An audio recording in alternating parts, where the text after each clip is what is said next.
Apa yang dimaksud belajar tasawuf? Apa itu syariat, tarekat, hakikat, ma'rifat? Datanglah malaikat Jibril alaihissalam. Malaikat Jibril bertanya kepada Nabi Muhammad tentang akhbirni anil Islam, akhbirni anil iman. Apa iman itu ya Muhammad? Lalu Nabi pun menjawab, antu'mina billah wa malaikatihi wa kutubihi wa rusulihi wal yaumil akhir wa bil qadari. Lalu kemudian dia tanya lagi, akhbirni anil Islam. Kata Nabi, Islam itu antashhada an la ilaha illallah wa anna muhammadur rasulullah wa tuqimas shalah wa tu'tiyaz zakah wa tasuma ramadan wa tahujjal baita in istata'ta ilaihi sabila. Habis itu dia tanya lagi, akhbirni anil ihsan. Apa itu ihsan? Kata dia, anta'budallaha ka'annaka tarah fa illam takun tarahu fa innahu yara. 3 pertanyaan Jibril inilah yang menjadi dasar ajaran Islam. Dari pertanyaan tentang iman ini muncullah satu ilmu namanya ilmu aqidah. Disebut juga dengan ilmu tauhid. Disebut juga dengan ilmu kalam. Karena waktu membahas ini pakai al-kalamu fi kaza, al-kalamu fi kaza, al-kalamu fi kaza, maka disebut dengan ilmu kalam. Disebut dengan ilmu al-fiqhul akbar, fikih besar. Karena ini fikih kecil, ini fikih besar. Akidah, tauhid, ilmu kalam, fikih akbar. Satu jurusan khusus Universitas Islam, Fakultas Usuluddin, satu jurusan khusus namanya jurusan AF, Akidah dan Filsafat. Nih. Jadi spesialis dia, spesialis ilmu. Ulama pun menspesialisasikan diri di bidang ini. Nama ulamanya Imam Abul Hasan Al-Asy'ari. Maka disebut akidah ahli sunnah Asy'ari. Dah. Lalu kemudian pertanyaan yang kedua ini yang disebut dengan fikih. Fikih sholat, fikih zakat, fikih puasa, fikih haji, fikih jihad, fikih. Universitas Islam satu fakultas khusus namanya Fakultas Syariah yang mengkaji tentang fikih. Fikih terbagi lagi, ada namanya fikih ibadah, sholat, zakat, puasa, haji. Ada lagi namanya fikih muamalah, jual beli, gadai megadai, pinjam meminjam. Ada lagi namanya fikih faraid, bagi harta warisan. Ada lagi namanya fikih jihad, siapa yang mengkomandokan jihad, siapa yang layak jihad, siapa yang boleh dibunuh, siapa yang tak boleh dibunuh. Ada namanya fikih siyasah, inilah yang terkait dengan politik, ditulis Imam Al-Mawardi, namanya Al-Ahkam As-Sultaniyah. Satu fakultas khusus.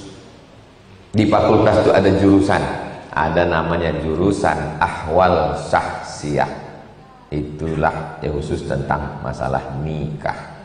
Ada namanya jurusan muamalah, itulah dia ekonomi syariah. Ada jurusan namanya JS Jinayah Siasah, itulah dia pidana perdata dan politik Saya Pak Ustadz mau buat pengajian tentang fikih. Imam-imamnya Imam Hanafi, Imam Maliki, Imam Syafi'i, Imam Hambali. Ustadz-ustadznya Dr. Mawardi Muhammad Saleh, S1, S2, S3 fikih. Ustadz Zul Ikromi, S1, S2, S3 fikih. Linier, S1, S2, S3 fikih. Kami mau ngaji akidah Ustadz Nixon Hussein, Nur Hadi Hussein, sifat 20. Ustadz Al-Nok Dinar, spesialis tentang akidah. Kalau Ustadz Doni, semuanya akidah bisa, fikih bisa, tapi khususnya dia untuk anak muda aja. Nah, udah selesai, itu udah selesai. Sekarang ihsan. Anta'budallaha ka'annaka tarah. Engkau menyembah Allah seakan-akan kau melihat Allah. Melihat itu namanya musyahadah. Kalau kau tak bisa melihat Allah, rasakanlah kau dilihat Allah. Dilihat Allah itu namanya muraqabah.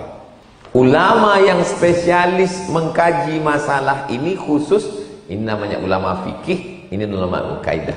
Kalau ini namanya ulama tasawuf.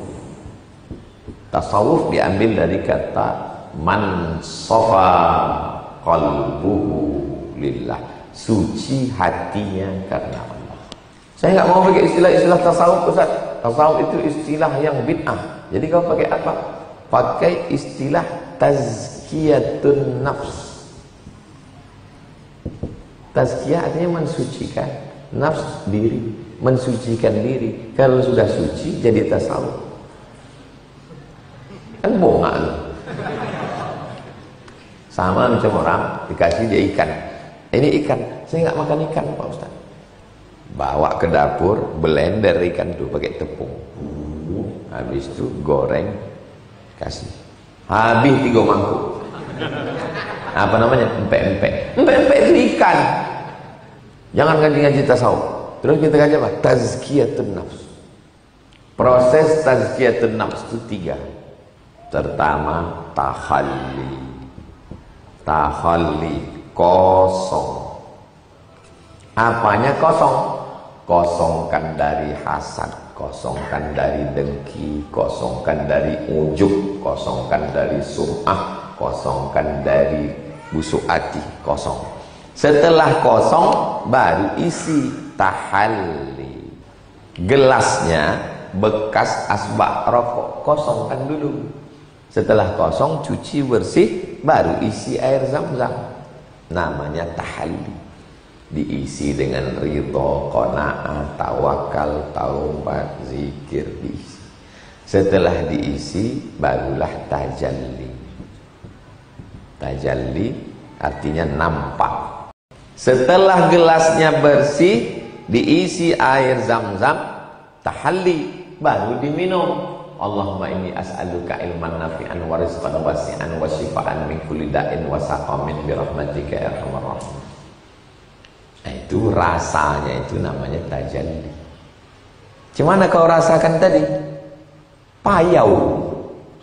Gimana kau rasakan tadi? Rasa tak bisa diceritakan. Minum aja lah. Minum air zam-zam itu tak usah diceritakan rasanya. Kau minum, aku minum, kau minum. Udah, rasanya rasakan aja masing-masing. Begitulah tasawuf itu. Yang bisa diceritakan itu cuma tafalli, tahalli. Yang ini bukan untuk diceritakan, ini untuk dirasa. Rasa kita dengan Allah. Rasa kita dengan Allah itu tak bisa diceritakan, cukup dirasakan. Rasakan kepada Allah Subhanahu wa ta'ala. Nah, saya Pak Ustadz malam tadi jam 1, jam 2 saya tengok bercahaya kamar saya itu. Sejak saya ikut zikir nih, nampak saya bini saya itu terang cahaya. Dia menghidupkan handphone kau. Diperiksanya handphone itu maka terang dia. Banyak orang sebenarnya mengada-ngada, baru berzikir 2 hari sudah nampak itu, nampak ini. Nakanya sebelum berzikir itu ilahi anta maksudi waridhoka matlubi, itu hakikat. Ada takbiratul ihramnya, ada fatihahnya, ada iftitahnya, ada ayatnya, ada tegaknya, ada rukuknya, ada sujudnya. Itu namanya syariat. Lalu kemudian di dalamnya itu ada ingat. Dalam sholat itu ada ingat, dalam haji itu ada ingat. labbaik Allahumma labbaik, dalam zikir itu ada ingat, maka hakikat yang ada dalam sholat, dalam haji, dalam zikir, dalam baca Quran itu adalah hakikat. Apa hakikat daripada sholat? Ingat, sadar, faham, ngerti. Apa hakikat daripada lari-lari, lempar-lempar, wukuf? Apa hakikatnya itu? Hakikatnya itu adalah ingat, sadar, faham, ngerti. Itu namanya hakikat. Makanya banyak orang menghilangkan syariat hanya berpegang kepada hakikat. Kau tak sholat ke masjid, nah, itu syariat aja tuh. Aku udah sampai ke hakikat. Hakikat sholat itu kan ingat. Aku tak putus ingatku pada Allah. Bagaimana bisa sampai kepada hakikat? Mesti ada jalan. Jalan itu bahasa Arabnya tariqat. Syariat, tariqat, jalan, cara. Bagaimana caranya biar supaya kita khusyuk mengingat Allah? Maka tariqat. Bagaimana supaya kita ingat terus dengan Allah? Ingat tuh hakikat. Caranya biar supaya ingat, tariqat. Kalau Naqsabandiyah dihantamkan ke dalam Allah, Allah, Allah, Allah, Allah, Allah, Allah di dalam 70.000 kali sehari. Jadi Pak Ustadz tidak kerja, tidak makan, tidak minum lah. Memang tidak. Mau 70.000 sehari. Dari mulai bangun malam, tahajud sampai nanti malam. Macam mana cara menghitungnya? Pakai tasbih. Tasbih itu kan di ujungnya 10. Berarti 1000. Habis 1000 pakai batu kecil 10.000. Habis itu pakai batu besar 100.000. 10.000, 10.000, 10.000, 70.000 untuk mengsetapkannya ke dalam. Itu menurut Naqsabandiyah. Menurut Syattariyah lain lagi, menurut Syaziliyah lain lagi. Kebetulan metodenya mengikut Imam Naqsabandi, maka disebut dengan tariqat Naqsabandiyah. Kebetulan metodenya Imam Syazili, maka tariqat Syaziliyah. Kebetulan metodenya dibuat Ustadz Somad, namanya tarekat Somadiyah. Belum ada lagi. Dah, syariat, tarekat, hakikat. Puncaknya adalah mengenal. Kenal itu bahasa Arabnya arafa, ya'rifu, ma'rifah. Kenal kau Ustadz Somad? Kenal. Cemana rupa Ustadz Somad itu? Antum berusaha untuk menceritakan pengenalan antum tentang Ustadz Somad. Ustadz Somad itu ku tengok putih. Rupanya dia baru menengok balehun. Yang satu lagi tanya, mau nampak? Aku kenal Ustadz Somad. Dari mana kau kenal? Ustadz Somad itu hitam. Nah, rupanya dia menonton di YouTube, handphone dia udah lama tak berganti. Salah semua pengenalan. Maka pengenalan dengan Ustadz Somad tak usah bilang putih, tak usah bilang hitam. Datang aja kau subuh Rabu, kau tengok sendiri dia baca Riyadhus Shalihin. Nah, itulah dia. Maka ketika Imam Al-Ghazali sampai kepada ma'rifah, ditanya orang, Imam Ghazali, iya, sampai kepada ma'rifah, iya. Apa nampak engkau? Apa yang nampakmu di ma'rifah itu? Kata Imam Ghazali, nurun yaqdhifullahu fi qalbi 'abdi. Allah memancarkan cahaya. Makna qadhafa yaqdhifu, melempar dengan cepat. Qadhaf, melempar dengan cepat. Cahaya yang terpancar dalam hati. Cuman itulah kalimat Imam Al-Ghazali. Berapa lama Al-Ghazali baru dapat cahaya itu?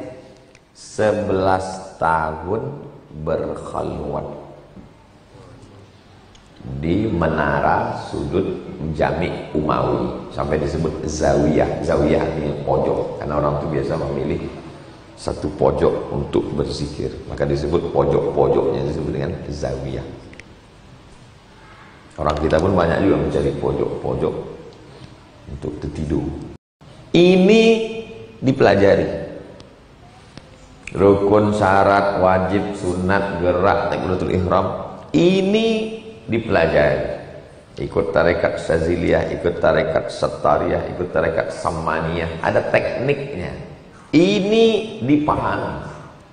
Ini pemberian Allah Subhanahu wa ta'ala. As-syari'atu bila haqiqatin batilah. Hanya sibuk syariat tapi tidak pada hakikat, batil. Orang yang sholat tapi tak ingat, batil. Al-haqiqatu bila syari'atin atilah. Orang yang hanya hakikat tapi tidak bersyariat, atilah. Dia tak akan beramal. Tak beramal, tak sholat, tak baca Quran, tak ke masjid. Atilah. Kenapa? Karena dia mengklaim hakikat. Inilah yang sedang marak di internet. Kaji hakikat ma'rifat, yang isinya pemalas semua. Malas sembahyang, malas mengaji, malas baca kitab, ikut kaji gilo. Penipu, pembohong semua. Bagaimana cara memerangi itu? Tak bisa, karena medsos ini bebas semua. Caranya tidak lain kembali kepada pendidikan. Ngaji. Man tasawwafa, siapa yang hanya bertasawuf, walam yatafaqqah, tapi dia tidak belajar fikih, faqad tazandaqa, bisa jadi zindik, meninggalkan syariat, meninggalkan fikih. Man tafaqqaha, siapa yang sibuk berfikih, walam yatasawwaf, tapi dia tidak bertasawuf, bisa jadi angkuh, sombong. Tapi siapa yang dapat dua-duanya, syariatnya matang, dia juga bertasawuf, tazkiyatun nafs, maka insya Allah